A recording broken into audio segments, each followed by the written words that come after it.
Well, we continue our Money Saving Monday today, and we want to talk about how to manage tax season stress because, it can be very stressful as we are now just over 2 weeks before your taxes are due on April 15th. So joining me now is financial expert Angelica Prescott with some really good tips so that you're not procrastinating, you're organized, you need to get it done.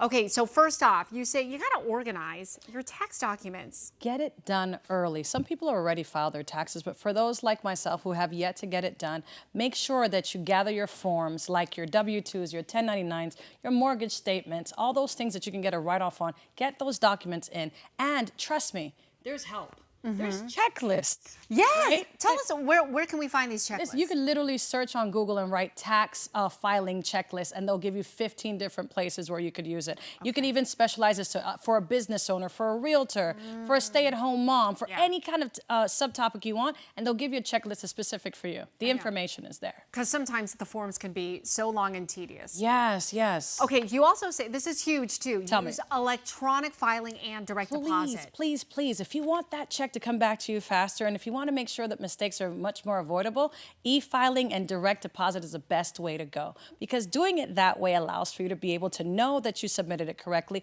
know when they received it versus waiting for a mailed check to you. Think about snail it. mail. Oh, Yeah. snail mail. That should have been like, I know. direct deposit, that's the way to go. That's been the way for years, I feel. Yes, it has. Yes, it has. But some people have not caught on. Some people filing taxes for individuals have not caught on. They're still in that old wheel. Let's get some new wheels for your money to get to you sooner. No kidding. Okay, you also say avoid some common filing mistakes, like people, check your Social Security number. Make sure you inputted these numbers correctly. I like to tease, hey, sometimes you can be dyslexic for a moment or forever. So but 3, not when 2, it comes 1, to this. not here, okay? Yeah. So by doing that there, e-filing also checks that for you. It kind of checks over your information.